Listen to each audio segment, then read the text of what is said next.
Olá, sejam muito bem-vindos ao Roda Viva. Estamos no ar para todo o Brasil pela TV Cultura e emissoras afiliadas e conectados ao mundo pelo UOL, YouTube, Twitter e Facebook. E por falar em conexão com o mundo, o Roda hoje vai a Nova York e Veneza para dar as boas-vindas a um timaço que estreia nesta semana aqui na programação da Cultura. Há 27 anos no ar na TV paga, o Manhattan Connection tem como marca o debate de ideias em que não há espaço para o lugar comum ou a contemporização. Pudera. Ele foi idealizado por Lucas Mendes para ser um programa de rádio com comentários de ninguém menos que Paulo Francis, o rei dos polemistas. A ideia migrou para a telinha, foi um sucesso e ao longo de várias temporadas passaram por essa bancada nomes como Nelson Motta, Lúcia Guimarães e Arnaldo Jabor.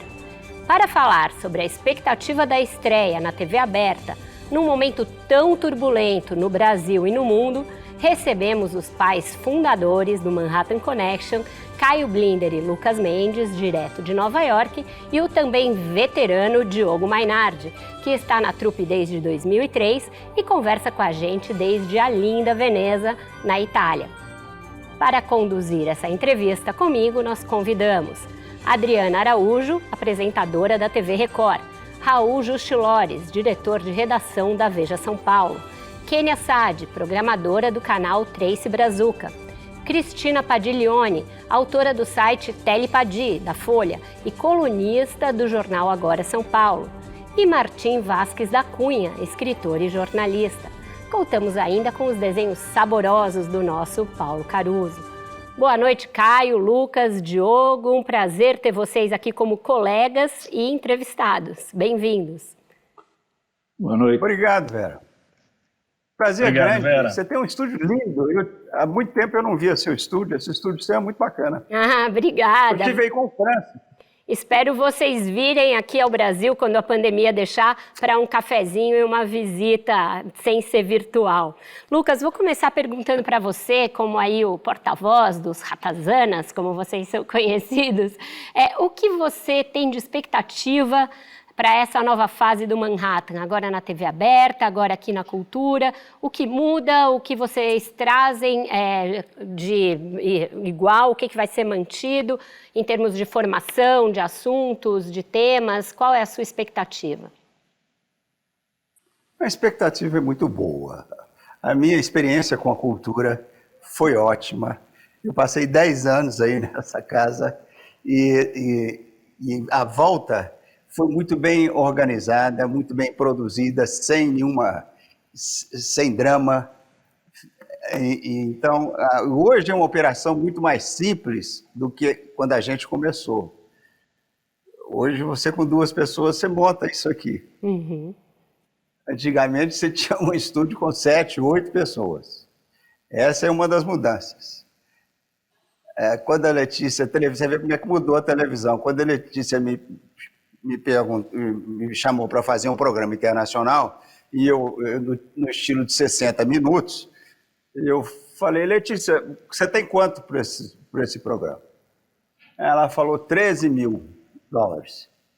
Falei, então vamos fazer um programa chamado 13 minutos.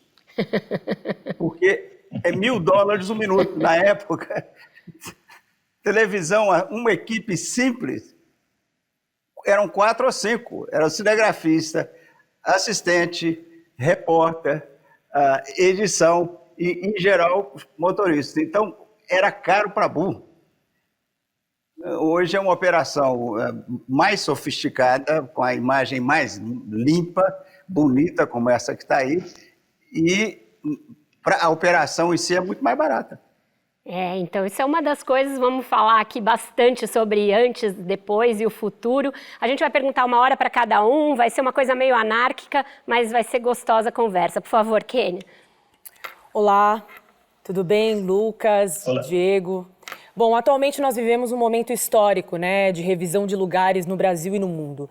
Desde a morte do George Floyd, que jogou luz às pautas antirracistas, há uma necessidade, uma demanda de que o jornalismo se reavalie, né, em relação à representatividade, à proporcionalidade, à diversidade. Até agora, com essa vitória da eleição, né, do Biden, da Kamala Harris, mostra o quanto as mulheres e as mulheres negras querem se sentir representadas. Dito isso, eu pergunto, como vocês pretendem trazer mais pluralidades de vozes para dentro do programa, mulheres na bancada? E a minha segunda pergunta para vocês é: como vocês analisam a cobertura de imprensa que é feita no Brasil e nos Estados Unidos em relação a pautas raciais e de violência policial? Eu vou deixar vocês escolherem, vocês podem responder, enfim. Obrigada. Eu escolho o Diogo. Eu já falei com o Caio. Não, Caio, é sua praia, Caio. Boa noite, bom estar com vocês aí. Como o Lucas, eu sou veterano da TV Cultura, mas na década de 80 eu trabalhei na TV Cultura. Estou de volta ao ninho das ervas daninhas, talvez, acho que não. Eu gosto. Não, sobre a primeira pergunta do caso Floyd, eu acho que a imprensa tem que ser militante no sentido de militar pela notícia, interpretação e análise dos fatos. Esse é o engajamento da imprensa. E isso ficou muito patente aqui nos Estados Unidos, que ela exerceu o seu trabalho com um tom emocional que o caso exigia, num momento extremamente dramático da história, porque faz parte desse tripé, pelo menos aqui nos Estados Unidos, que foram as três grandes notícias: a tensão racial, a pandemia e o processo eleitoral. Então tivemos a chamada tempestade perfeita para a imprensa. E foi difícil cobrir isso em função da pandemia. Sobre como nós vamos se comportar na bancada do Manhattan Action, em função dos acontecimentos, nós somos conservadores. Toda a palavra. Nós vamos fazer o que a gente sempre fez, dar nossas opiniões e interpretações sobre os fatos. Sem uma militância política direta. A gente milita com os fatos, com nossas impressões e nossas interpretações das coisas. Essa questão de... Ela acho que ela tinha perguntado também a questão de maior pluralidade de vozes. Isso. A Angélica vai fazer parte do programa, né? Como é que vai ser isso? Conta aí pra gente um pouquinho. É isso mesmo, ela perguntou sobre essa bancada. Essa bancada, como vocês já notaram, o Ricardo não está aqui. A gente não tem certeza se ele vai estar. Não está decidido. A nossa primeira pesquisa foi uma mulher economista. Isso também não está decidido quem, mas eu acho que no caso da militância e das mudanças, eu vejo progresso. Já devia ter havido muito mais depois de um presidente como Obama. E a gente teve um revertério extraordinário. Agora, depois desses últimos acontecimentos, dessa última eleição, mostra que está havendo progresso. Certo. Adriana, por favor. Boa noite, Vera. Prazer estar aqui com vocês. Noite de clássicos, hein, Vera? Roda Viva, que é um clássico da TV brasileira, com Manhattan Connection. Sim. Adorei o convite. Bom, eu vou começar falando de televisão, depois eu tenho pergunta de mineira para o Lucas Mendes, mas na hora do recreio. Eu quero falar de televisão primeiro, Lucas, porque o Manhattan Connection é quase um milagre da TV brasileira. O programa surge quando o mundo era outro. Você comentou no comecinho aqui, a conexão com Nova York era dificílima e tinha todo um glamour. Você sabia das notícias pelos jornais da noite da televisão. Se quisesse consumir notícia de jornais e revistas americanos, chegava com atraso de dias, às vezes semanas no Brasil. E hoje essa conexão se dá com um clique. Então eu queria saber como fazer um programa no mundo de hoje, no mesmo formato que o Manhattan continua fazendo, ser relevante e necessário. E especificamente na TV Cultura, que é uma TV custeada pelo Estado de São Paulo, como fazer também um Manhattan independente, sabendo que o governador do Estado é pré-candidato à presidência. Isso foi tema na discussão da vinda de vocês para cá? Não e sim. Uma parte foi porque o Diogo falou, olha, não só ele, eu prefiro não receber dinheiro do Estado. Isso ainda não está definido como é que esse dinheiro vai vir para cá. Você está perguntando sobre a relevância, eu também fico surpreso como é que esse programa Durou, vai fazer 28 anos daqui a um mês. Para mim é tanta surpresa quanto para você. Agora, o mais surpreendente foi quando ele começou. Porque a gente tinha, em julho, agosto de 92, veio uma dessas coisas, ou desvalorização da nossa moeda, ou por causa de inflação, algum motivo, mas dos 4 escritórios grandes que o Brasil tinha aqui para a televisão, só sobrou o da Globo. Aí eu saí fazendo freelance, foi um período miserável, a primeira vez que eu pedi dinheiro emprestado. Mas o Roberto Mui Laerte, da TV Cultura, entra no nosso escritório um dia, que a gente tinha uma cozinha, trabalhava na cozinha graças à amizade do um camarada chamado Loic Gosselin, que trabalhava na Reuters, e por algum motivo ele acreditava na gente.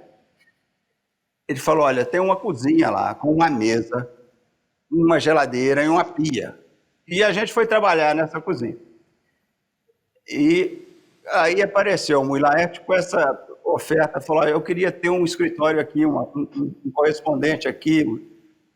E ele falou, e tem um museu, tem no MoMA, uma exposição do Matisse fantástica.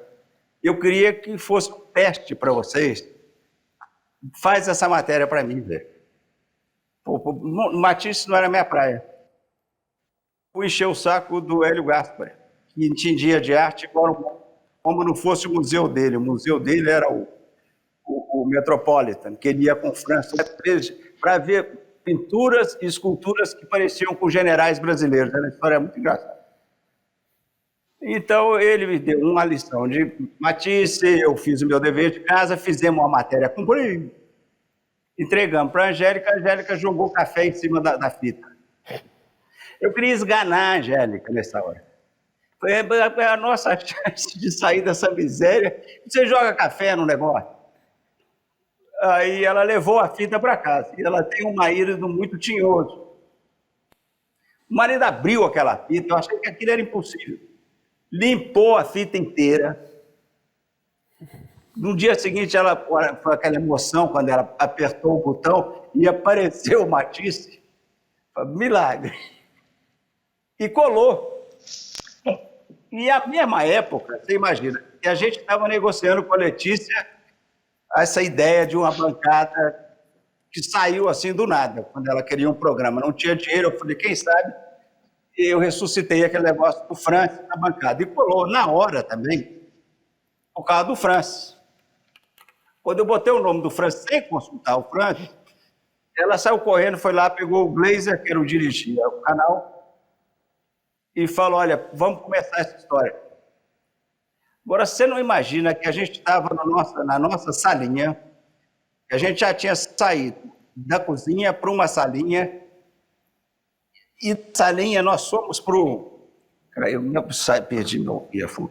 E da salinha nós fomos para um jardim, para um escritório, que você não acredita, que era onde ficava a família Rockefeller. Era o 7º andar. Isso aqui é upgrade, hein? E esse é o jardim suspenso. Você não vê da rua. Era um lugar fantástico. Isso aqui era o outro lado da rua, que era a igreja de São Patrício. Você está vendo o Francis daí dando uma roxa no Caio. Mentira, não dava roxo nada. A Angélica e o Francis já encheu o saco do Caio antes de entrar.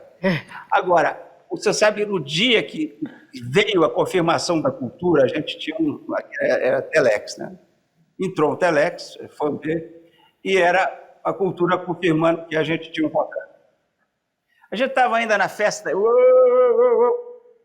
um outro fax. Era da Letícia, confirmando que a gente tinha uma rata, que era para ir adiante com o projeto. Mas assim não foram 10 minutos de diferença. Você sai de uma miséria da cozinha, pegando dinheiro emprestado, para 2 contratos que eram fantásticos na Quinta Avenida, no Rockefeller. Por sinal, hoje a gente está outra vez na Quinta Avenida. Ô, Diogo, eu vi que você estava levantando a mão, você queria complementar alguma coisa? Eu gostaria de responder a pergunta da Adriana, já que o Lucas citou o meu caso.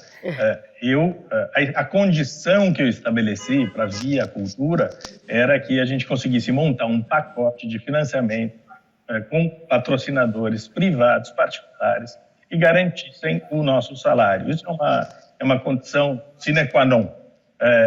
Eu sempre fiz isso na minha vida. A gente tem um site antagonista que não recebe dinheiro de propaganda estatal, federal, estadual, municipal, paraestatal, não recebe. A gente aboliu isso da nossa vida.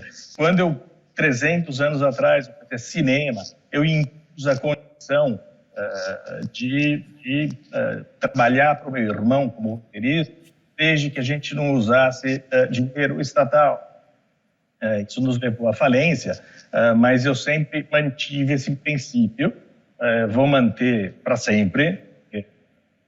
Nosso pacote aqui vai ser financiado graças a esses patrocinadores, e é assim que tem que funcionar. Eu não tenho nenhum problema com TV pública, por exemplo. Eu moro aqui na Itália, tenho a RAI, morei 300 anos na Inglaterra, tenho a ITV, mas eu, pessoalmente, não aceito, não tem nenhum tipo de interferência. O Brasil é muito complicado, a gente sabe que há interferência política sempre.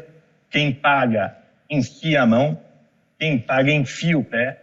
Eu jamais aceitaria uma coisa dessas.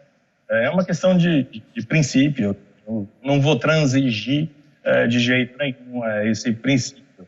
Eu sempre tive liberdade absoluta dentro do Manhattan, na GNT, na Globo News. Terei agora na cultura, tenho certeza absoluta, porque essa é a outra questão. O Lucas sempre defendeu essa prerrogativa de que a gente tivesse liberdade para falar todas as coisas e pudesse atacar eventualmente todos os políticos, se eles merecessem, todos eles merecem.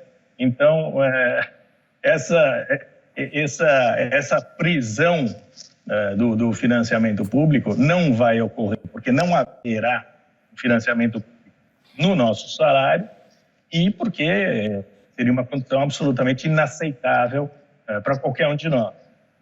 Certo, por favor, Padi. Eu vou continuar nessa história que é bem interessante, porque no dia seguinte à saída da Globo News, o antagonista anunciou que viria para a cultura com financiamento privado. Você falou que quem paga a conta sempre interfere, então a gente pode pressupor também que, às vezes, e acontece, até um patrocinador privado pode interferir num programa. E vocês, ao mesmo tempo, vão estar numa TV pública, mesmo não sendo financiado pelo governo, vocês estarão nessa TV pública. Eu queria saber de você, você citou a RAI e tal, qual é o modelo de TV pública ideal, né? Que a gente possa fazer uma televisão pública de interesse, com assuntos de interesse público, sem que haja essa interferência política, né, digamos assim. Se há modelos aí pelo mundo que a gente poderia aplicar aqui, lembrando que a gente já não começou um modelo de TV pública aqui cobrando isso do cidadão, como existe em vários países, de você cobrar uma taxa das pessoas. Existe esse você modelo? acabou de citar, por exemplo, a interferência da empresa particular, a separação que nós chamamos de separação de igreja e Estado, que há em órgãos de imprensa minimamente sérios, teria de haver também no serviço público. Teria de haver uma distância enorme, que essas TVs fossem administradas, geridas por gente independente, que não tivesse o mandato nomeado por um político. Você viu o caso da TV Brasil, a vergonha que foi essa reviravolta bolsonarista, que prometeu em campanha que ia abolir a TV Brasil, uma TV pintada para fazer propaganda do governo, e imediatamente depois começou a usar esse mesmo veículo para fazer propaganda do próprio governo. Esse tipo de envergonhice no Brasil é recorrente e é muito difícil evitar. É muito difícil evitar também a interferência da iniciativa privada. É muito difícil evitar que um diretor comercial do teu jornal, da tua revista, não tenha a dizer aí, esse cara aí, está financiando uma campanha importante para nós. Um momento em que as empresas de jornalismo estão praticamente quebradas, quase todas elas, a nossa fragilidade fica mais exposta. E é um problema sério. A gente vê, as redes sociais são propaganda, né? Assessoria de imprensa. O leitor está confuso, ele já não sabe o que é isso e o que é propaganda, e acha que a coisa que ele recebe da assessoria de imprensa é informação, quando obviamente não é. Há uma confusão de papéis e vai ter que ser resolvida com a vigilância. Quer dizer, um vigia o outro, um jornal vigia o outro, denuncia se há uma hipocrisia de um, se alguém se vende, ela tem de ser, essa pessoa, esse jornal, esse veículo, tem de ser denunciado. Acho que é isso aí, um vigio. Bom, eu acho que vocês então estão na casa certa, justamente porque há esta liberdade aqui, porque é uma fundação, a Fundação Padre Anchieta, que tem conselhos que cuidam, que são conselhos gestores e de consultoria aqui da TV. A gente tem liberdade para fazer um programa há 34 anos, que é o mais plural da TV brasileira. Então vocês vão se sentir em casa com toda a independência para continuar fazendo o jornalismo de vocês, até porque tem vários jornalistas já na casa que não se dobrariam a qualquer eventual tolimento da sua liberdade. Por favor, Raul. Olha, pergunta para os nova-iorquinos, para o Caio e para o Lucas. A cidade de Nova York já teve sua morte decretada diversas vezes. Anos 70, epidemia de crack, 11 de setembro, 2008. Mas essa crise agora, com a pandemia, parece maior. Home office, prédios esvaziando. Como vocês veem esse futuro próximo de Nova York? Como a cidade tem reagido a tanta previsão catastrofista? O Caio fala sobre Nova Jersey. Ele não é Nova York. Mas eu moro na grande Nova York. Nova Jersey, eu moro na área metropolitana de Nova York e sem o nosso esforço, sem o nosso dinheiro, nós que sustentamos os teatros, os restaurantes e o dia a dia de Manhattan. Vocês estão duros, tudo sem caipira. grana, os ricos fugiram. Sem a gente, vocês não sobrevivem. Muito obrigado, Caio. É verdade. E eu nunca vi, nesses anos todos de Nova York, a cidade tão a perigo como agora. Porque as pessoas estão indo embora. Oficialmente, o número de 300 mil nova-iorquinos já saíram. E isso é confirmado pela mudança no código postal. Então, não é uma sacação. Na minha vizinhança, que é uma vizinhança mais cuidadosa, todo mundo anda de máscara, as ruas estão vazias, as lojas estão fechadas. Os restaurantes, um terço dos restaurantes estão fechados e talvez não voltem. Então, é uma crise que nem 11 de setembro foi igual, nem 2008 foi igual. Então, a gente não sabe direito como é que vai sair dessa, não. Vera, posso falar um caso rápido sobre Nova York? Espera aí, acho que o Lucas quer só terminar e aí depois você, Caio, por favor, diga. A Vera fez um comentário sobre a independência de trabalhar na cultura, que é uma... Eu acho que, dos 10 anos que eu passei aí, eu nunca tive problema nenhum de censura. Na Globo, eu fiquei muito mais surpreso, porque quando eu entrei, a Globo era uma história que a Globo censurava tudo, censurava todos, e eu nunca tive problema de censura na Globo. Às vezes tinha uma conversa com o diretor, que ele não queria usar a sua expressão, o diretor chamou o presidente de assassino, falou, pô, isso aí é complicado. Mas de censura mesmo, pesada, acho que é porque eu estava fora do Brasil e minhas questões eram mais internacionais. Até a desculpa para a criação do escritório de Nova York, que não corresponde, era porque o arroxo interno era tão grande que eles queriam uma respiração fora. E começou com Nova York, já tinha a Sandra Passarinho, já tinha o escritório de Londres, mas aí eles reforçaram Londres, depois abriram Paris, era para poder respirar o oxigênio sem a ditadura. O Caio queria dar um pitaco direto de New Jersey, é isso? Pode falar, Caio.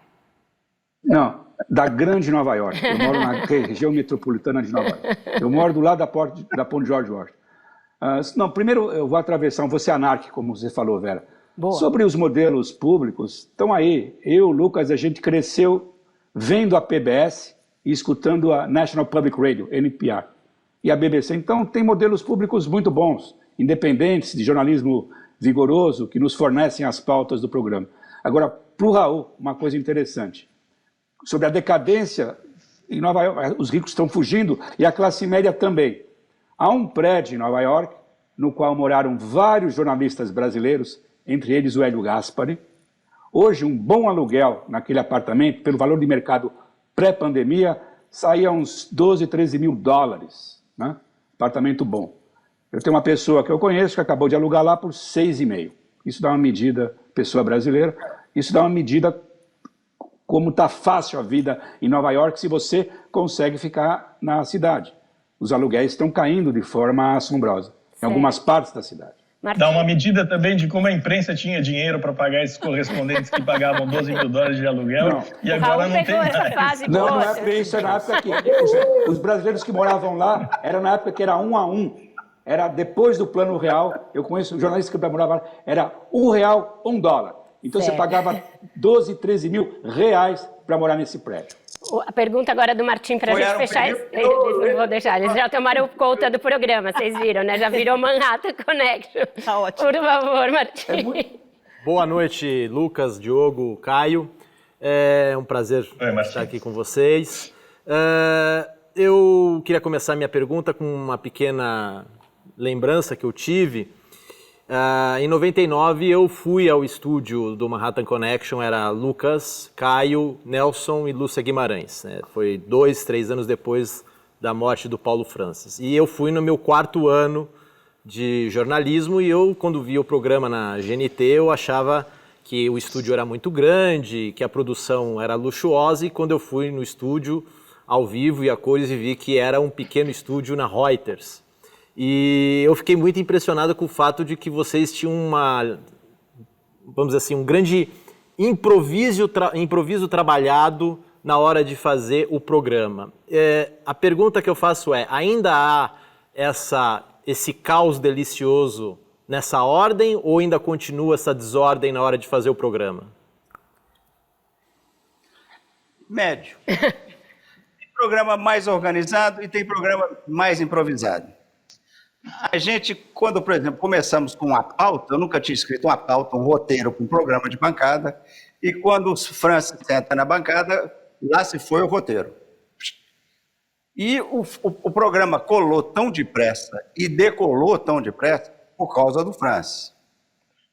A Folha, uma vez, escreveu uma nota que eu e o Caio ficávamos enrubescidos de vergonha com os comentários do Francis. Ele, naturalmente, estava exagerando, porque a gente trabalhava com maquiagem e não podia ver a cor da nossa pele. Mas esse tipo de comentário ajudou o programa a subir. Então, a gente nunca, desde o Francis, a gente nunca quis muita rigidez. O roteiro está lá. Eu tenho uma lista de perguntas, mas você nunca segue esse roteiro 100%. Posso fazer um elogio? Eu queria fazer um elogio a esses dois senhores que estão aqui, né, dividindo a tela comigo, porque a melhor coisa do programa é a pauta. Vocês estavam falando sobre a velhice desse programa, é um programa caquético com um monte de velhos, mas que em 30 anos teve de mudar completamente, porque quando a gente começou as pessoas não tinham acesso a nada de informação internacional.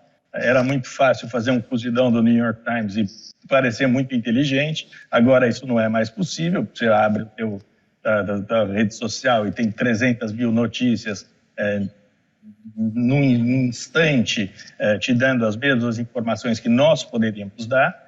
Mas nesses 30 anos, não é que o programa tenha continuado muito igual. Apesar desse nome cafona, Manhattan Connection, a gente alargou muito o nosso olhar. Eu acho que hoje em dia a gente fala mais sobre o Cazaquistão do que sobre Manhattan. A gente fala sobre o Mato Grosso, a gente fala sobre a Somália, fala sobre todos os assuntos e dá uma nossa bosta para esses temas. E eu acho que a força do Manhattan foi essa exatamente. Em primeiro lugar, a longevidade. A gente foi acumulando experiência, que é mais ou menos como o tártaro no dente, vai camadas. E em segundo lugar, porque a pauta ficou muito mais variada, muito mais rica do que era no começo, e isso deu uma dinamicidade ao programa que talvez ele não tivesse. Ele tem de sobreviver porque é um testemunho do passado, mas ao mesmo tempo ele se renovou dessa maneira. Vocês estão vendo que o caos criativo do Manhattan Connection impregnou o Roda Viva hoje. A gente finalmente vai conseguir, parece, sair para o intervalo, mas volta já já com os Manhattans aqui, direto do mundo.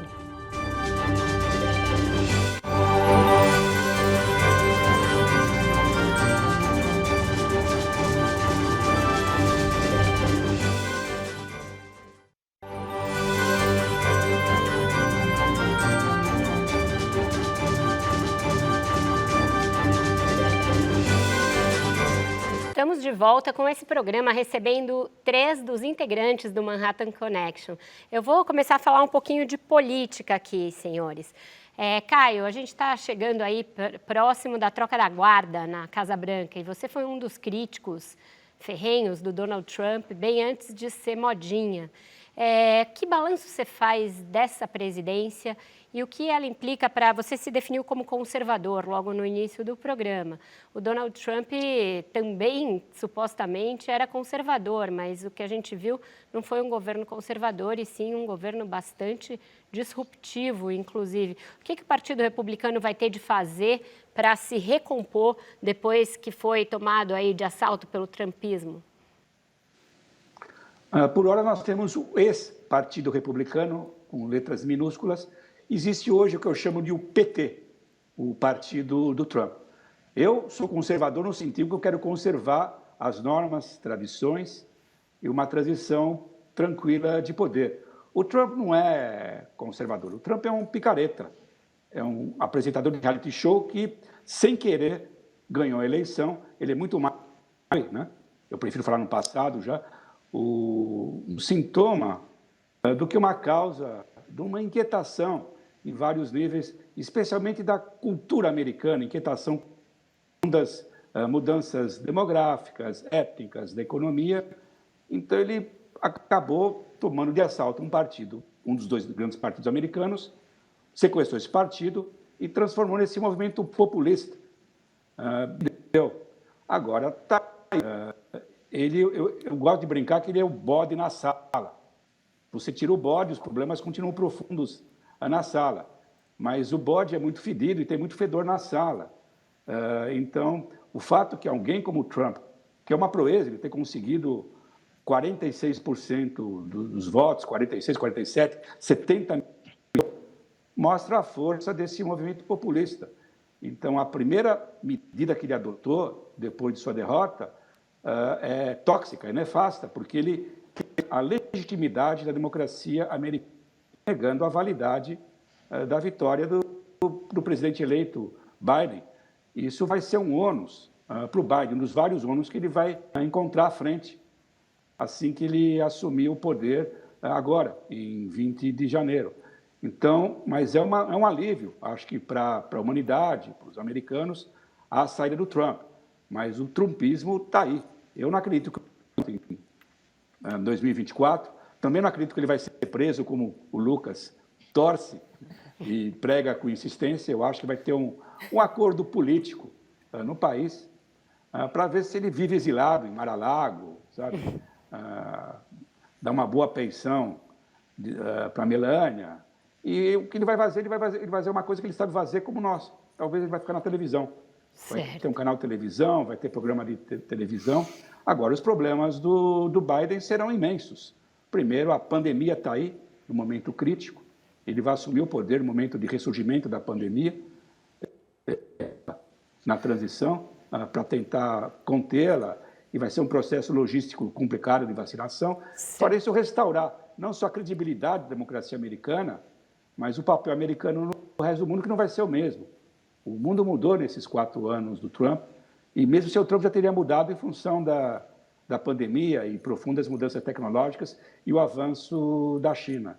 Isso, para resumir, eu continuo a conversa no Manhattan Connection sobre isso depois. Boa, é isso. Já deu um spoiler do que vem por lá. Por favor, senhores, a bancada está aberta. Vamos Diga, seguir Adri. falando de política, então? Pegando aí o gancho da pergunta da Vera e o reflexo disso, do que o Maynard escreveu, que é o fim do trumpismo, que a era trumpismo morre com o Trump, o reflexo disso aqui no Brasil. Não tem coisa que jornalista gosta mais do que ligar a bola de cristal e ver o que vem aí para 2022, ainda que às vezes a gente erre muito mais do que acerte. Mas eu queria saber o reflexo disso, do resultado aí nos Estados Unidos, aqui no Brasil, e os nomes que surgem aqui. Por exemplo, Luciano Huck, aguenta a fervura de um caldeirão político? Ou Sérgio Moro, rei posto, rei morto? O que vocês veem desses nomes que estão aqui no noticiário da gente? Quem que vai? É o Diogo? Bom, Tá livre. Errar é bacana, né? Esse é um dos diferenciais, eu acho, do Manhattan Connection, é que a gente erra com gosto, a gente erra com prazer, errou muitíssimo. Nós erramos muitíssimo, por exemplo, no caso da Hillary Clinton. Todos nós estávamos torcendo por uma vitória do maníaco populista Trump, nós quebramos a cara, agora nós acertamos a do Joe Biden, festejamos muito, festejamos no ar, fora do ar. O Bolsonaro, que é a figura política, a referência no Brasil, perde o modelo dele, né? Isso é muito importante, terá uma consequência muito grande. O Bolsonaro é obtuso, ele é burro, ele não tem imaginação, e ele precisava desse modelo para macaqueá-lo e ter algum tipo de discurso que parecia um pouco coerente, só porque era uma imitação do que estava sendo dito nos Estados Unidos. Ele perde isso daí. Ele tem hoje em dia o Centrão, vai se associar a um partido do Centrão, mas ele perdeu todas as bandeiras que ele tinha, exceto desse comportamento asqueroso dele, que parece despertar o apoio de uma parcela, espero, minoritária da população, que vê nesse espírito estúpido uma forma de desafio ao establishment, que é representado, por exemplo, por nós. Nós representaríamos o establishment, ele, aliado do Centrão, não, mas, de qualquer maneira, essa estupidez dele é um simulacro de rebelião que engana muita gente. O que vem adiante, acho que o Sérgio Moro, neste momento, está lá olhando, esperando. Eu não tenho a menor ideia do que ele vai fazer, eu tenho até medo de perguntar.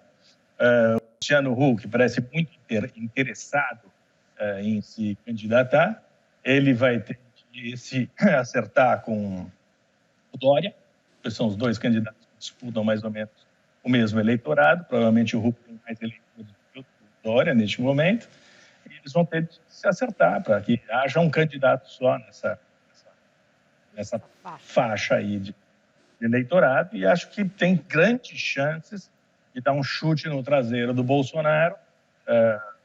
PT, Lula, o cara saiu da cadeia, mas conseguiu prender o país inteiro, então acho que isso daí está meio morto também. Então essas são as minhas previsões.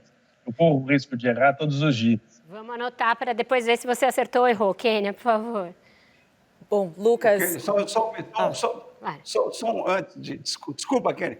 É só porque eu acho que o Diogo e o Caio são muito educados. O Caio chama o Trump de picareta. O Diogo chama o Trump de populista, oportunista. Obtuso. O Trump é a coisa mais repulsiva, repelente, retrógrada, repetílica, tudo que começa com R e é revoltante, é Trump.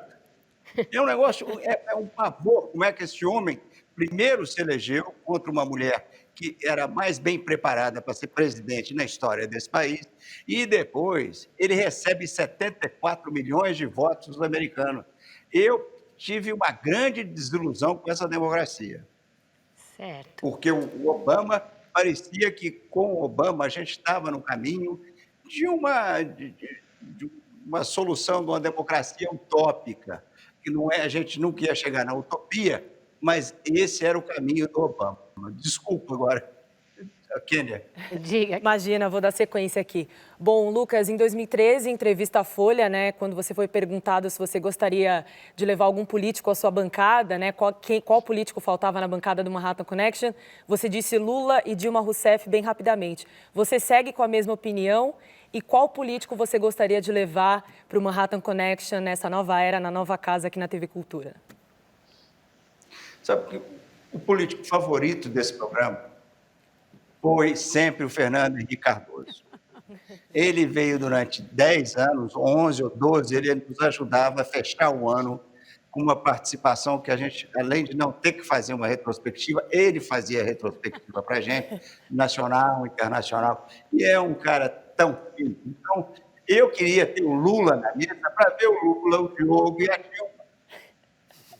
Então, essa era a minha... E até hoje, eu gostaria de ter o Lula. Na estreia, eu gostaria de ter o presidente Fernando Henrique, o Lula e talvez o Michel Temer, para ajudar a contar a história dessa transição. Mas não tem nada ainda confirmado.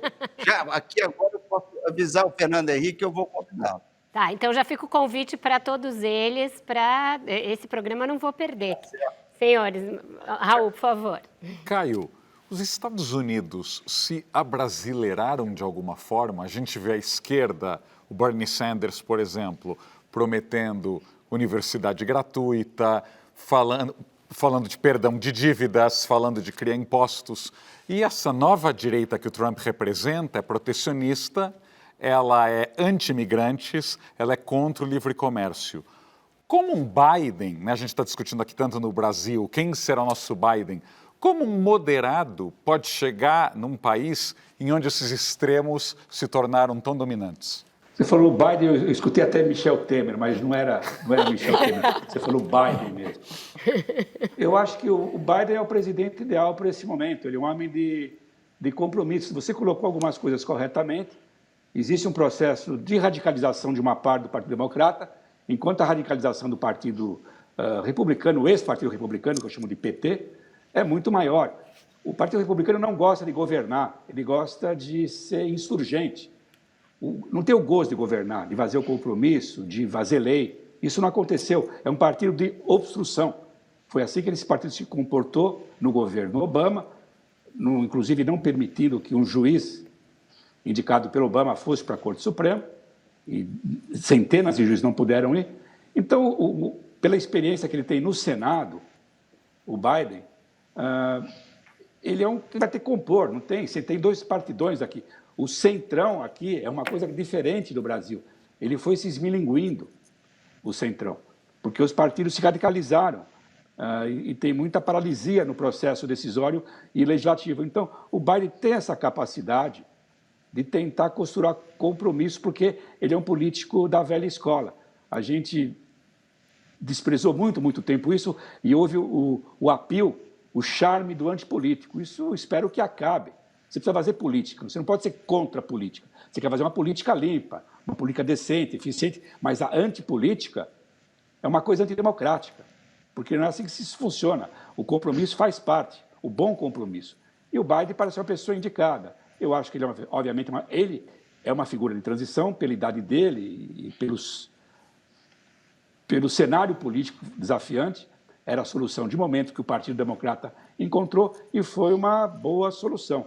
Muito pior é a situação do Partido Republicano, que carrega essa figura execrável que é o Trump, que ele decide os rumos do partido por um bom tempo.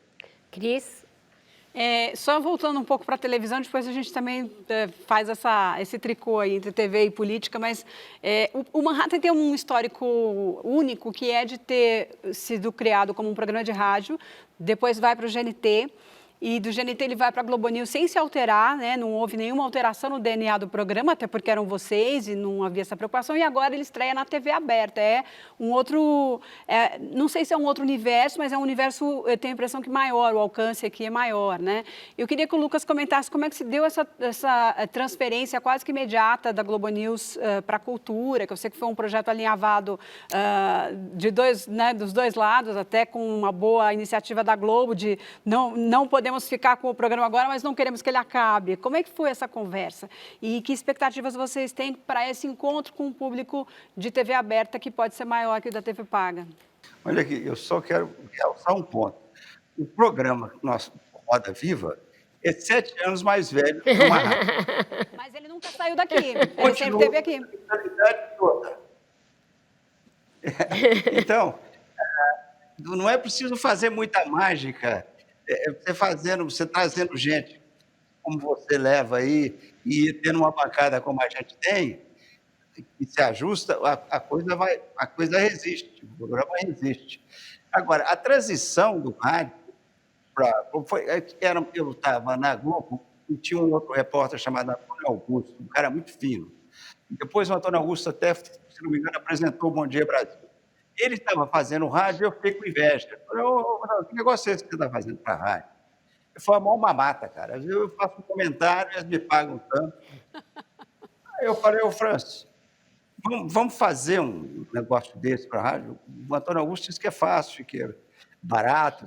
O Francis trabalhava para burro. Ele tinha uma certa preguiça para algumas coisas, mas se você pedir, ele não faltou nunca um programa nosso, nunca faltava na Globo. Então, se você falava, vamos fazer um trabalho, ele topava. Só que aí apareceu um cara maluco que gostava tanto do Francis que ele começou a fazer cheque, mandou um contrato pagando $7.000 para o Francis, 5 mil para mim e 5 mil para o Antônio Augusto. Isso era uma baba de dinheiro. Era o que a Globo me pagava naquela época.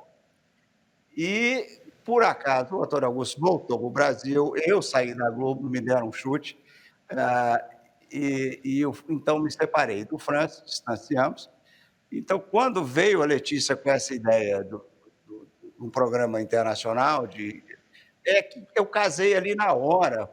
Essas coisas acontecem assim meio... Eu até hoje não sei por que sacou aquela ideia. Mas, por exemplo, Marratazanas, né? A gente está falando. Marratazana foi o Diogo que, sem perceber, criou o nome. Ele estava falando, Lucas, eu sou uma ratazana. Foi só colar e colou. Mas a transição dele entre os canais é muito interessante, né? Da saída do GNT para a Globo News e agora da Globo News para cá. É isso que eu digo que torna ele um caso único, né? Um programa que está no seu 3º canal, num programa longevo, que consegue passar de um canal para o outro. Essa transição do GNT para a Globo News foi muito mais caótica. Eu tinha acabado de chegar numa viagem, estava no táxi, saindo do Kennedy. A Angélica me liga e fala, olha aqui, nós perdemos o estúdio da Reuters. Acabou, não tem mais estúdio. Estúdio era uma dificuldade danada. Eu não sei, você teve no estúdio, achou pequeno, eu acho que você viu outro estúdio. O segundo estúdio da Reuters era um negócio tão grande que era ruim para a gente, de tanto espaço que tinha para você iluminar aquele troço, tinha uma janela imensa atrás.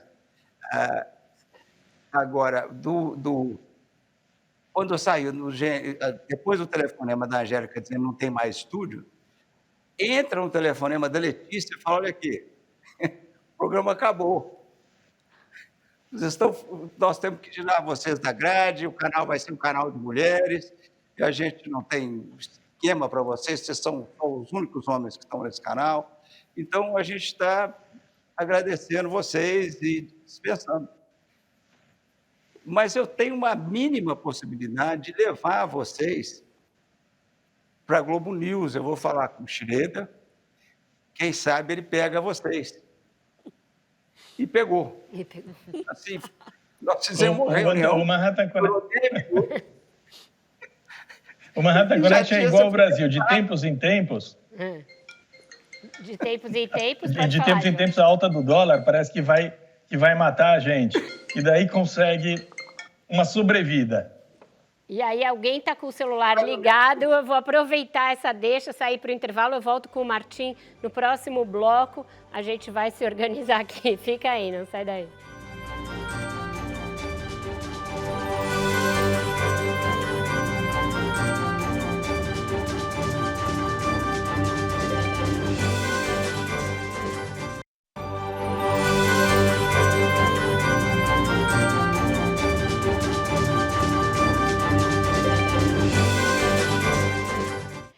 Estamos de volta com essa conversa deliciosa com os manhattazanas e agora a pergunta é do Martim Vasques da Cunha. Martim, por favor.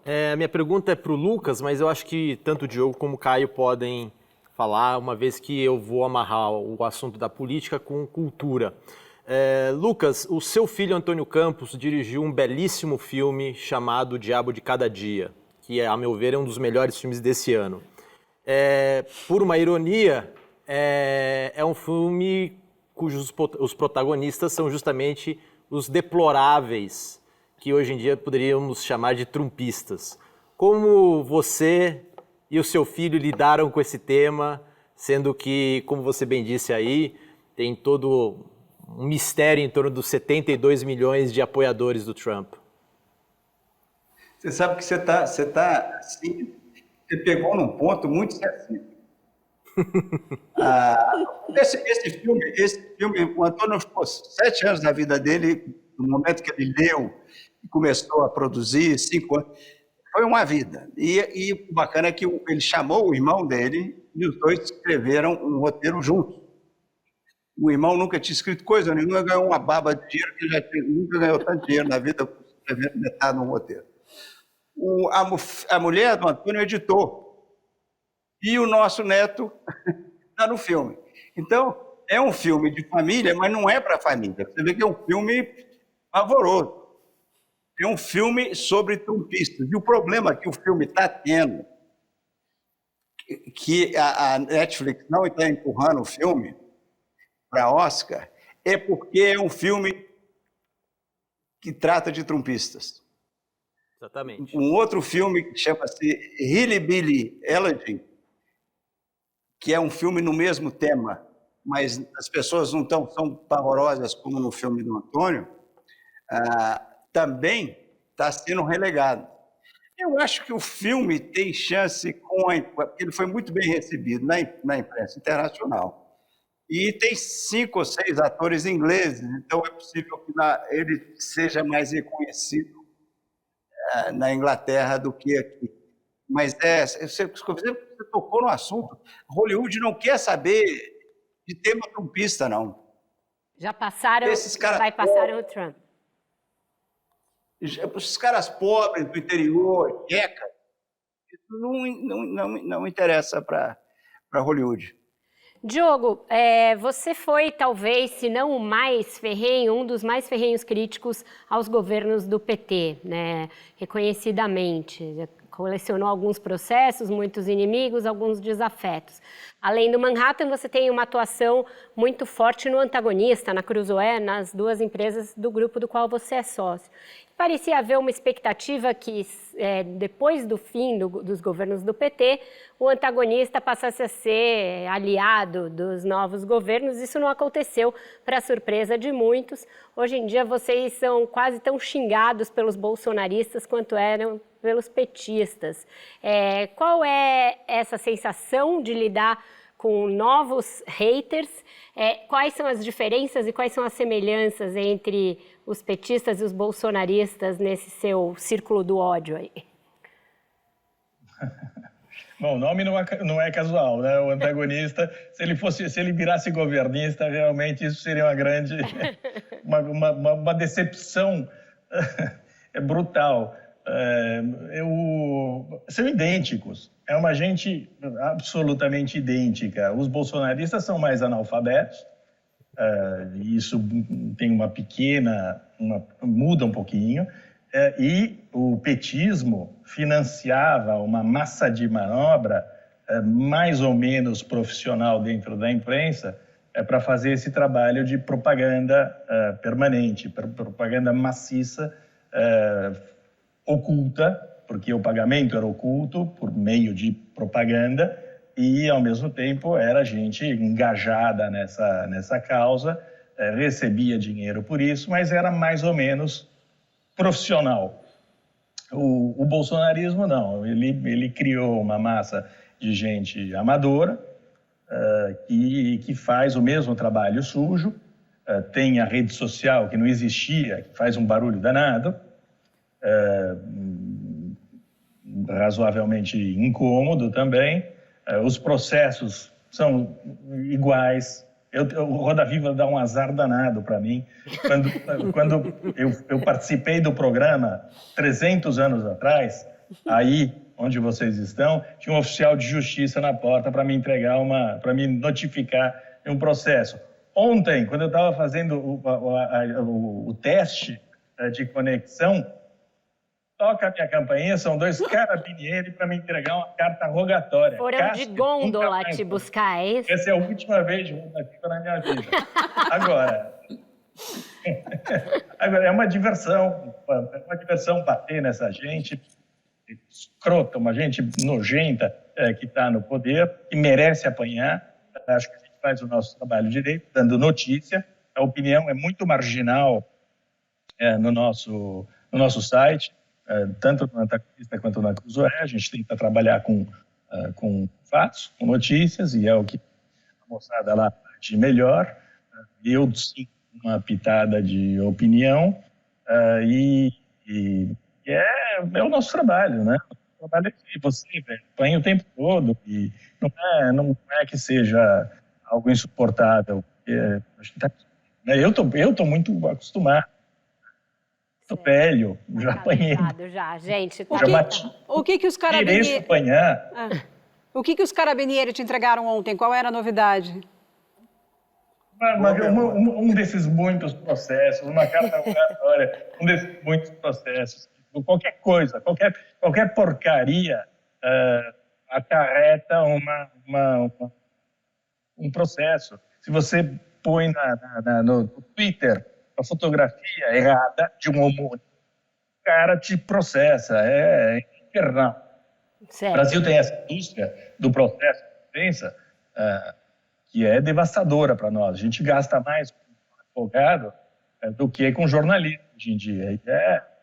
É uma despesa danada para um site como o nosso, independente. É um peso financeiro e é uma intimidação permanente. A gente tem deputado o tempo todo tentando... A gente teve o STF que censurou a Cruzoé. A gente teve a deputada, sei o que lá, Kisses, censurando a Cruzoé. Então, chove censura de quanto é lá. Imagina, STF. Pois é, Adriana. Bom, eu vou pegar seu gancho também, Vera, mas vou deixar a tréplica para o Maynard. Eu quero a opinião do Lucas e do Caio sobre a questão do Bolsa Família, que é a opinião do Maynard, a gente sabe sobre isso, ele já escreveu e falou muitas vezes. Mas eu que estive recentemente agora na Bahia, vi pessoas trabalhando para ganhar R$70 por semana, sem nenhum direito e que só sobrevivem por conta do Bolsa Família, fico pensando, quando a pessoa vota num presidente pensando que a Bolsa de Valores vai valorizar e a economia vai bombar, ela está votando pensando na economia e no desenvolvimento do país. E quando o brasileiro vota pensando em não perder o Bolsa Família, é voto de cabresto. Então, assim, se não é uma visão deturpada e até preconceituosa em relação ao eleitor pobre brasileiro, que muitas vezes é vítima de uma elite produtiva que paga muito mal e que alimenta as diferenças que o nosso país tem. Então, Lucas, Caio e, se o Maynard quiser, a tréplica.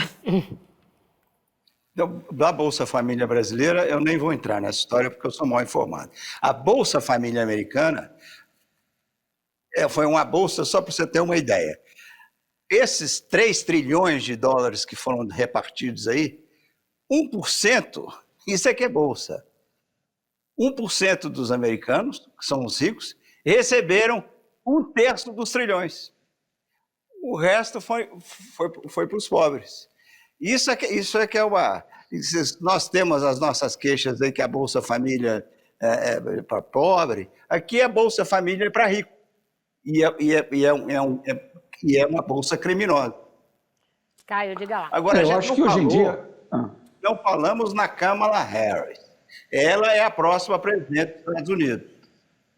E eu não sei se o Biden termina esse primeiro mandato dele. Ele está muito frágil. A gente volta e essa mulher já. Tem uma vitalidade incrível. A gente volta nisso porque é um assunto realmente interessante, mas acho que o Caio estava começando a falar sobre o que a Adriana perguntou do nosso preconceito aí com o voto do pobre. Não, o problema sempre do Brasil foi seríssimo. O Brasil quis criar o estado do bem-estar social antes de criar o social, né? Ter o capital social para isso. Mas isso é um problema complicado do Brasil. e o uso político populista. Mas em toda parte do mundo não tem jeito. O que a pandemia mostrou é o renascimento do papel do Estado em escala maior. O Estado socorro vem aí no mundo inteiro. O que tem de bom e o que tem de ruim. Não tem como fugir do Estado. O Diogo que quiser enfiar a cara na mão, a mão na cara, horrorizado, mas a gente viu. As medidas que adotaram na Europa, por exemplo, foram muito mais inteligentes e equânimes do que as de intervenção do Estado na economia nessa crise da pandemia. Os americanos se mostraram incompetentes em tudo agora nessa crise, em quase tudo no governo Trump. Olha, a minha tréplica é a seguinte: o que me horroriza é a manipulação política da ajuda, não é? É evidente que os miseráveis têm de receber algum tipo de ajuda, mas o uso, instrumentalização política dessa ajuda pela máquina de propaganda, isso tudo é nefasto. A gente cresceu ouvindo falar em voto de cabresto e caminhão-pipa porque distribuía água em troca de voto. Isso condenou o Brasil ao atraso. E eu não estou falando de voto de pobre ou de ajuda para os miseráveis. A gente vê esse Corona Voucher, é absolutamente escandaloso, não porque tem ajudado as pessoas durante a epidemia. A gente está já no 8º bloco e não falou ainda em epidemia, incrivelmente. Mas o escandaloso do Corona Voucher é que um dinheiro que deveria ter sido usado para manter as pessoas em casa e tentar controlar a morte das pessoas, foi pago ao mesmo tempo em que o presidente da República sabotava a quarentena. Isso sim é escandaloso. Você está pagando a ajuda, mas está mandando as pessoas para o matadouro ao mesmo tempo. E você não é o uso que deveria ter sido feito do dinheiro que foi distribuído, dinheiro que a gente não tem, que foi distribuído excessivamente por muito tempo para todas as camadas sociais praticamente, porque houve um monte de abusos também, e o pior de tudo é que não cumpriu a função de debelar, erradicar o vírus, pelo menos por um breve período, que tornaria essa coisa um pouquinho mais administrável. Então não é nada contra ajudar o miserável, não. Isso é uma visão caricata a meu respeito, não é isso. É o uso que se faz para comprar voto, é diferente. Diga lá, Raul. Queria perguntar sobre esse tema da censura e da autocensura.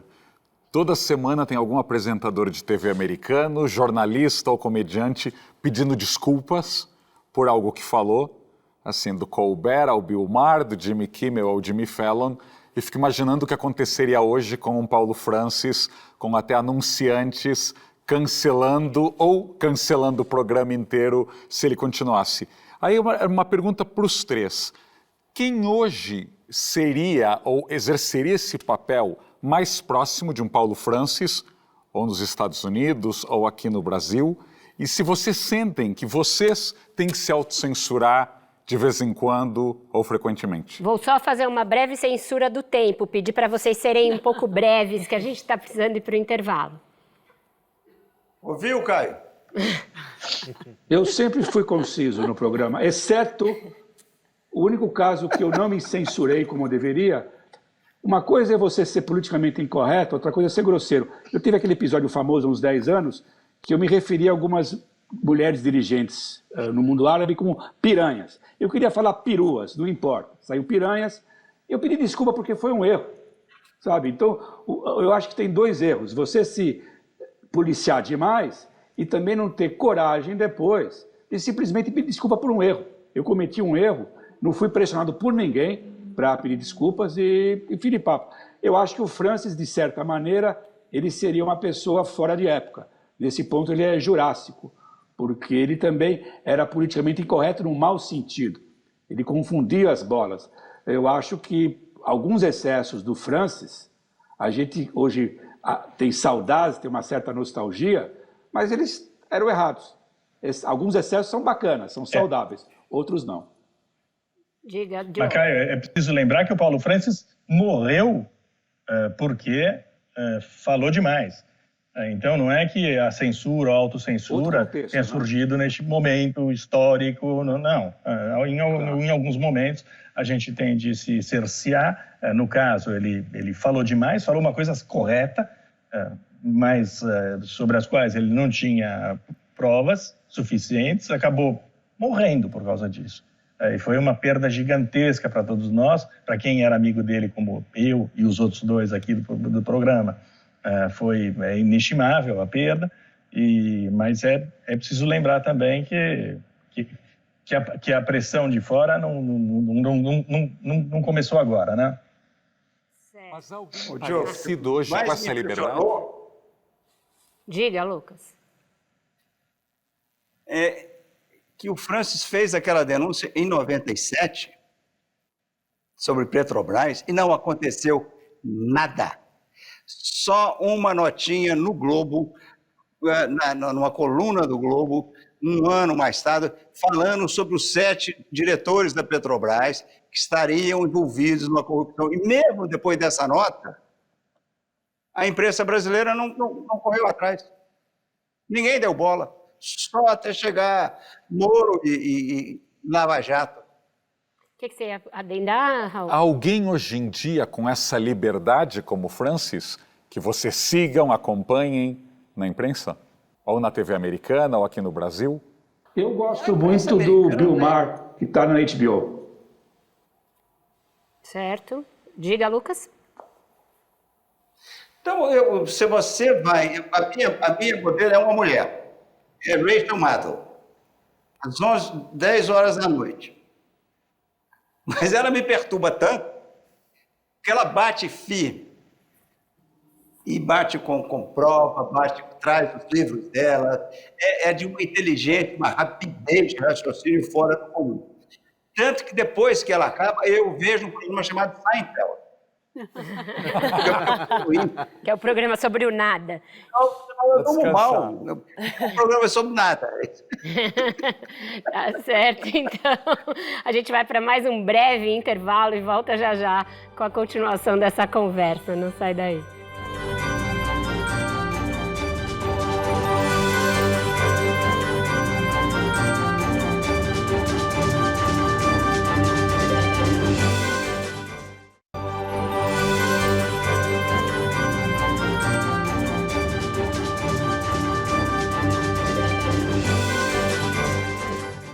Estamos de volta para este que é o penúltimo bloco do Roda Viva e a pergunta agora é da Kênia, por favor, Kênia. Bom, eu queria seguir nesse tema falando do Paulo Francis, né, que ele era um grande polemista e arrumou confusão até com Caetano Veloso, e queria trazer essa história e perguntar para o Lucas se ela é verídica, né, de que o Caetano Veloso teria, em resposta a algumas críticas do Paulo Francis, feito o Reconvexo em 1989, gravado pela Maria Bethânia, na qual ele menciona, né, e fala que o Paulo Francis jamais poderia ser reconvexo, né, e eu queria entender com você, Lucas, se além dele ter contribuído, né, ter sido um grande jornalista que contribuiu para a história brasileira, ele também contribuiu para a música popular brasileira.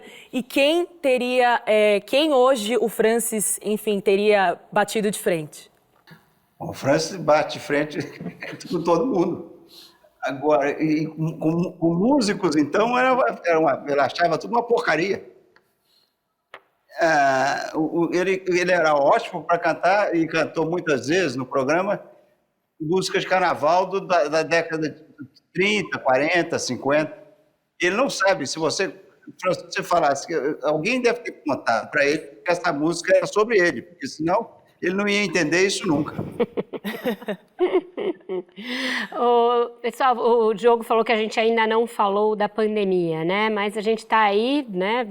Ano 2 da pandemia e vivendo na expectativa desta vacina que vai nos livrar desse flagelo e que vai nos tirar de um confinamento. Como esse confinamento foi para vocês, né? Como isso impactou a vida de vocês? Como impactou o programa?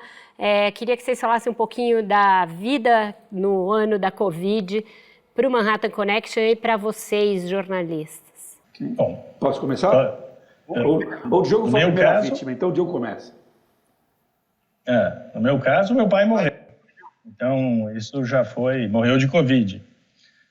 isso já foi bastante chocante. Eu fui o primeiro a entrar em quarentena, antes de vocês, brasileiros, antes deles, nova-iorquinos. Então, eu pude, no nosso programa, apresentar a vida quarentenada quando ninguém conhecia ainda isso daí.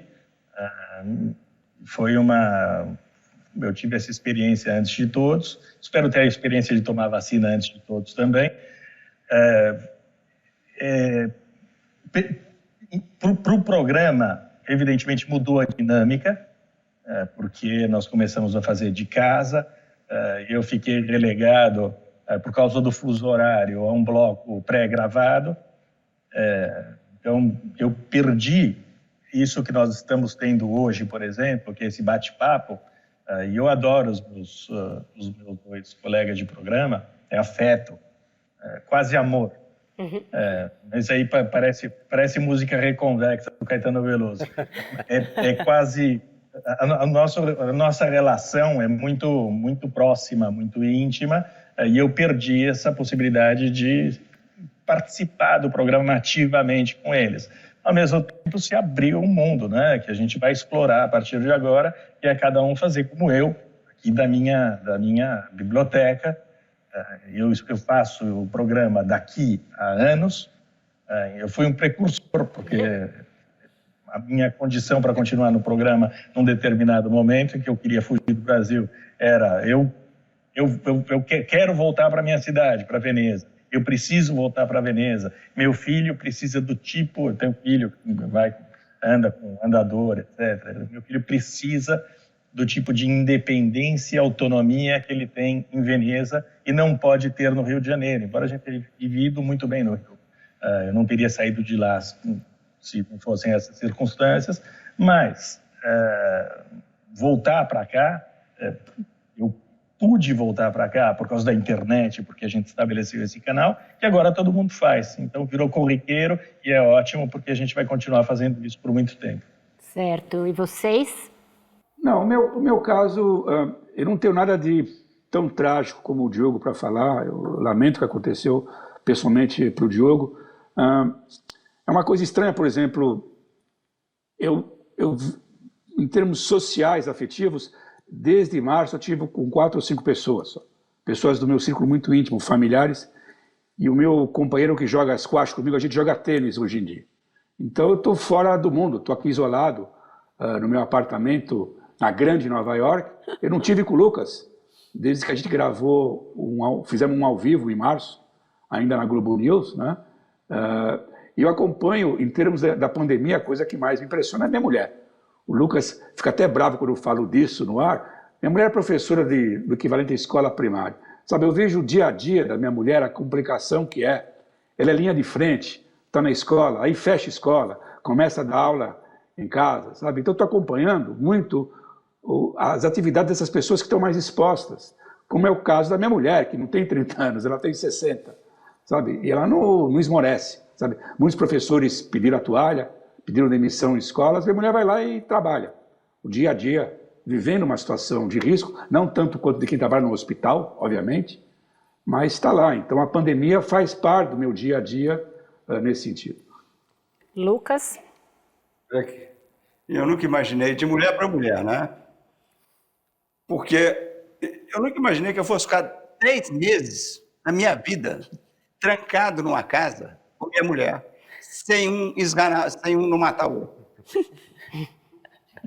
E a gente viveu até... É incrível que uma harmonia, e ela tem um escritório em casa, ela entra lá dentro, fecha a porta dela, trabalha o dia inteiro.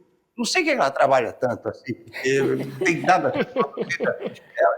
Ela produz filmes. Ela fez um filme muito bonito, não sei, não estreou no Brasil ainda por causa da pandemia, chamado Fátima, mas se deu muito bem fora em outros países. Mas, enfim, a gente descobriu uma forma de conviver que pode ser até ter sido o único lado bom dessa pandemia, que a gente se suporta, nós nos aturamos. sem briga. Agora, a vida mudou completamente. Você ficar dentro de casa, eu jogava tênis 4, 5 vezes por semana, isso aí mudou. E agora, quando reabriu, está ameaçando fechar tudo de novo. É verdade, gente, está aberta a roda, Adriana. Vamos provocar uma DR aí? Vamos. Porque o Maynard falou do afeto, do amor, mas quase 30 anos de casamento, o Maynard chegou depois, mas assim, muita gente já passou por 4, 5 casamentos nesse período de Manhattan. Como é que vocês se suportam? Vocês não têm só qualidades. Qual que é o defeito de cada um aí que às vezes beira um insuportável? A gente só se fala 1 hora por semana. É o segredo? O segredo é a distância. A Rose descobriu o segredo dela. Óbvio o segredo da Rose, ficar o dia inteiro trancada no quarto trabalhando. Claro que sobrevive o casamento. Não, falando seriamente. Falando de defeito. Falando seriamente. O meu negócio com esses dois aí é que eles têm caráter. Eles são ponta firme. Nunca deram para trás. Quando havia um problema no programa, a gente sempre se juntou. Um nunca traiu o outro. Um nunca tentou passar a perna no outro. Evidente que quando eu entrei no programa, mudou toda a dinâmica, porque antes era o Caio contra o Lucas, ou contra o Francis. Depois o Jabor entrou tentando imitar mais ou menos o Francis e tomar aquele lugar.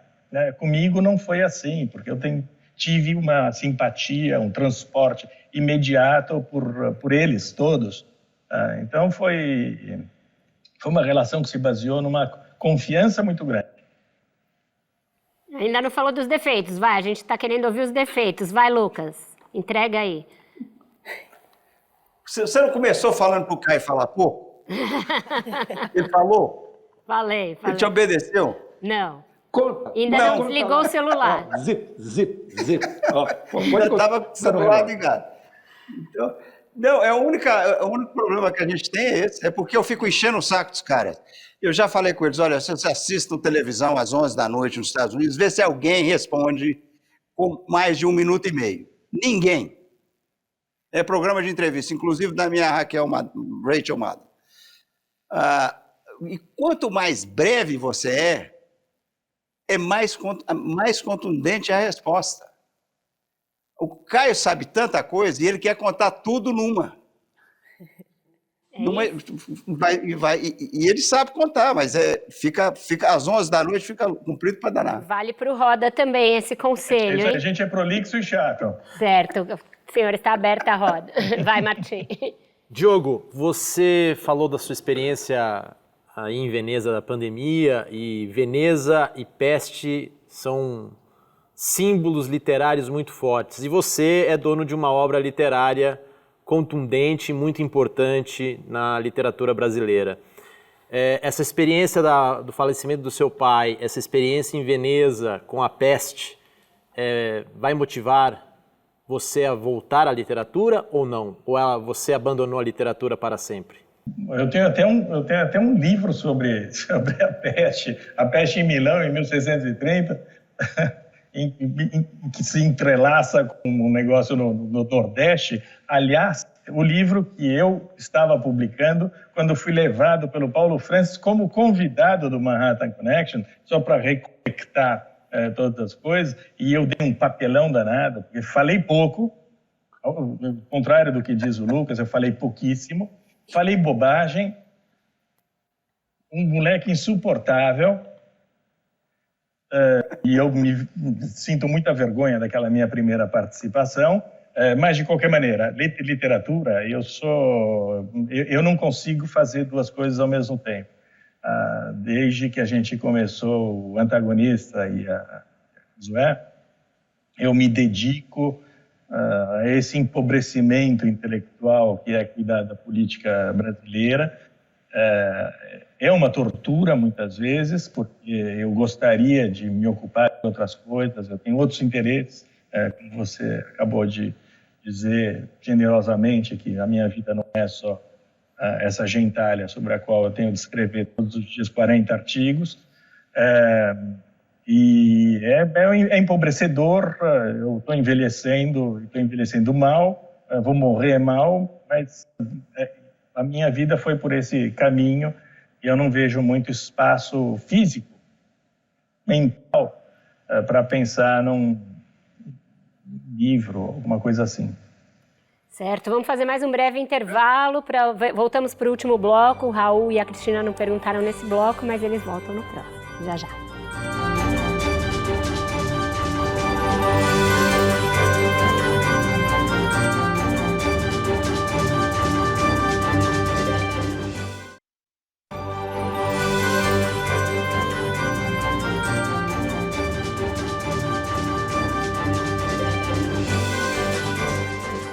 Estamos de volta para esse que é o nosso último bloco dessa conversa com os meninos do Manhattan Connection. Então agora eu vou pedir para eles serem bem concisos e para a bancada também escolher alguém para perguntar, para dar tempo da gente fazer uma rodada completa. Raul, por favor. Quando Vera e eu trabalhamos na Folha há alguns anos, havia um mantra ali de que os correspondentes não deveriam ficar muito tempo fora do Brasil para não perder o pé do que o leitor brasileiro estaria interessado. 3 anos, 4 anos, etc. Queria saber como é a relação de vocês no dia a dia com o Brasil. Ou seja, se com o bolsonarismo ou antes com o lulismo, tem momentos que vocês não querem mais ler e saber do Brasil, ou se vocês estão o dia inteiro lendo sobre o país, e se algum dos 3 pensa em voltar a morar aqui. Posso começar? Eu quero lembrar uma coisa interessante. Todos os dias eu vejo jornais brasileiros. Calma, senhores, vamos lá. Vai, Lucas. Jornais brasileiros. Uhum. Todos os dias eu vejo jornais brasileiros. Eu não consegui, eu estou tentando me separar agora, mas não consegui ainda. Veio o resumo dos jornais, vejo os programas de televisão, veio a Globo Internacional.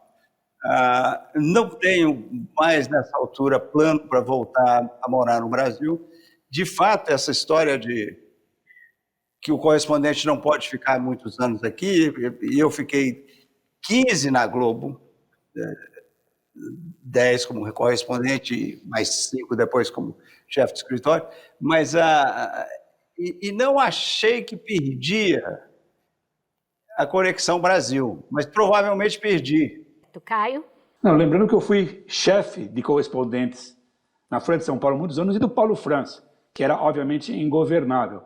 Nós estamos, se você contar os anos que eu, o Lucas, o Diogo, a Angélica e o Pedro Andrade estamos fora do Brasil, dá mais anos do que a história da independência do Brasil. Por aí, eu estou exagerando, mas a gente não perde, talvez, os laços obrigatórios, os laços funcionais com o Brasil. Nós somos obrigados a acompanhar o Brasil, mas nosso consenso aqui, ninguém quer voltar para o Brasil por uma razão meio óbvia. A gente criou raízes aqui. Todo mundo tem sua vida aqui, filhos, e o Lucas tem netos aqui já. Então, a gente mora aqui porque a nossa vida é aqui. E aí, Diogo, vai voltar ou Veneza é o seu lugar? Eu estou afundado aqui na lama. Eu comecei a ir embora do Brasil aos 15 anos de idade, mas o meu sócio, Mário Sabino, diz que não há ninguém mais ligado ao Brasil do que eu. Quer dizer, os caras que trabalham na redação não são mais ligados do que eu ao país. É uma tara, é uma fixação. Eu trabalho com isso, leio a respeito, me informo, converso com pessoas. Então, eu estou permanentemente ligado ao Brasil, apesar de ter tido a iniciativa de pirar assim que eu pude. Certo. Cris? O Diogo falou sobre os processos e todo o histórico jurídico do antagonista, da Cruzoé. Eu queria saber do Manhattan, se tem um longo histórico jurídico, se vocês, ao longo desses anos todos, enfrentaram pendengas com justiça ou cobranças de direitos de resposta, alguma coisa nessa linha jurídica, assim, vocês chegaram a descontentar muita gente a esse ponto, como é que é? Lucas. Não, me cobraram uma vez e eu arrependi de ter pedido desculpa. E era uma questão que envolvia abuso sexual de mulheres. Eu argumentava com o Caio que se não houvesse denúncia por parte das vítimas ou dos parentes, o assunto nunca ia ser resolvido. Enquanto eu estava discutindo com o Caio, o meu querido Pedro Andrade vem dar um pitaco dizendo que eu estava defendendo aquele monstro. Aí eu caí nas redes sociais, Lucas Mendes, nota 0, defendendo o abusador sexual. E eu caí na bobagem de me desculpar. Eu expliquei a história, porque, no fundo, eu estava certíssimo. Quando 2.000 meninas tinham sido abusadas. Uma denunciou quando ela já tinha 23 anos de idade. Na manhã, ela denunciou na polícia de Los Angeles. Às 9 da manhã, 10 da manhã. Às 3 da tarde, o médico, o abusador, estava preso, nunca mais saiu da prisão e vai morrer na prisão, por causa de uma denúncia. Então, 2.000 meninas abusadas e só uma, depois que já está com 23 anos, 23, 24, teve coragem de denunciar. Essa parte eu nunca entendi direito. E eu não devia ter pedido desculpa. Mas ninguém, fora disso, na Globo, ninguém pediu. O Diogo teve que pedir desculpa uma vez e o Caio teve outra também. Adriano.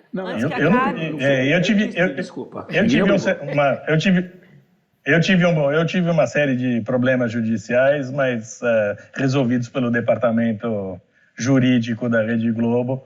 Foi muito eficiente e de vez em quando eu falo demais. Adriana. Bom, antes de acabar, então, eu quero fazer pergunta de mineira para o Lucas Mendes. Eu fui conversar com alguns amigos mineiros seus, Lucas, sou sua fã, falei com vários dos seus amigos, e eu queria saber o que resta de mineirice em você, assim. O que tem saudade de Minas? Um dos seus amigos me contou que tem uma crendice aí que óleo de amendoim cura tudo, e que você acredita nisso. Meu pai promovia o óleo de amendoim, e ele fazia o óleo de amendoim em casa, e achava que curava tudo mesmo, que curava a pele dele. Mas essa coisa de mineiro e mineirista, semana atrasada, me pediram, Lucas, dá parabéns para Minas Gerais. Em Minas Gerais tem 300 anos. Aí eu falo, eu tenho 300 anos de Mendes, tem 300 de Campos, são 600 anos de Minas Gerais dentro de mim. E você me pergunta, o que é um mineiro? E eu digo, não sei. Não sei, uai. Mas tem umas coisas muito intrigantes. Nada mais mineiro que isso, né? Mas tem uma coisa, porque meus filhos foram comigo aí umas 10, 15 vezes. E os dois ficaram tão marcados por Minas que estão escrevendo um roteiro sobre as experiências deles em Minas Gerais. Eu gostaria de contar para vocês quais foram as experiências. E eu não conto, porque eu não li o roteiro ainda, não vi o filme. Depois eu conto que experiências fortíssimas foram essas que justificam o livro. Mas você vê que Minas tem uma atração que transcende o Estado. Certo, Kênia. Bom, seguindo aqui, você bem sucinta, voltando aos assuntos políticos, né? Qual autocrítica que vocês poderiam fazer, que os liberais podem fazer, por ter contribuído em alguma medida com a eleição desse governo? Liberal no sentido americano, brasileiro, né? Vamos lá, eu vou estabelecer a ordem. Vai, Diogo, depois o Caio, que foram os que começaram a falar na ordem. Olha, eu ajudei muito a derrubar os governos anteriores, isso não tem a menor dúvida. Eu ajudei a perseguir o Lula, ajudei no impeachment da Dilma Rousseff, pedi o impeachment do Michel Temer e pedi o impeachment do Jair Bolsonaro. Eu não tenho nenhuma responsabilidade sobre nada disso. Caio. A minha responsabilidade é denunciar, é perseguir, importunar, isso eu faço. Caio. Para mim é o seguinte, pegando o caso do Manhattan Connection, quando a gente toma uma paulada da esquerda e da direita, acho que está tudo bem. Mas vocês disseram aí, eu vou atalhar um pouco a pergunta da Kênia antes de passar para o Martim, que vocês de alguma forma torceram pelo Trump lá atrás. Nem esse meia-culpa vocês fazem? Nenhum torceu pro Trump. Ninguém torceu pro Trump. Não foi isso que vocês disseram no início? Não? Na eleição do Trump. Sim, falaram. Não, mas acho que foi um ato falho no comecinho do programa. programa. Foi um ato falho? Eu acho que sim, porque eles torceram pro Trump, mas eles estavam dizendo que, na verdade, eles se juntaram para ver, né, o resultado da eleição, crente que a Hillary ganharia, torceram pro Trump então perder. Fui eu que entendi mal. Então é bom que a gente pode... eu tinha entendido ficou parecendo isso. Nem um segundo da vida. Uma torcida pro Trump perder. Houve o ato Nem falho. eu. Vocês também entenderam isso, né? eu entendi que a era bancada toda aqui entendeu que vocês torceram pro Trump. Então foi bom que a gente pôde esclarecer. Entendi que era um erro de torcida pro Trump. Ufa! Eu não entendi, não. Eu entendi. Fisicamente, o Trump é repulsivo. Então, ótimo, tá certo. Olha, o Trump fala, esse cara não pode ser presidente de nada. Então nem essa culpa vocês carregam, tá certo? Vai, Martim. Para terminar, para o Caio, qual é a sua expectativa do governo Biden em relação à política internacional, mais especificamente a questão de Israel? Ele vai apoiar Israel. Ele não vai apoiar o Netanyahu como o Trump apoiava, que era um apoio pessoal, e vai tentar restabelecer de alguma maneira o acordo nuclear iraniano. Mas houve mudanças no Oriente Médio no governo Trump, algumas positivas, que não vão ser rasgadas pelo Biden, especialmente que é a normalização de relações diplomáticas de Israel com os países do Golfo Pérsico. Certo. Vocês falaram muito da fórmula do Manhattan, que vocês acreditam na longevidade dela, assim como na do Roda Viva, etc. Mas hoje a gente vive um mundo em que as opções de telas são muito variadas. Tem o streaming, você tem o YouTube com os seus performances ali, os youtubers, etc. Vocês acreditam que essa multiplicidade de telas funciona como uma concorrência para vocês, ou vocês acham que o público de vocês ainda não é tão permeável a essas distrações e vai se manter fiel? Lucas? Zero em mídia social, rede social. Eu entrei no Facebook às 9 da manhã, saí ao meio-dia e nunca mais entrei em nenhuma rede social. Não tem Twitter, não tem...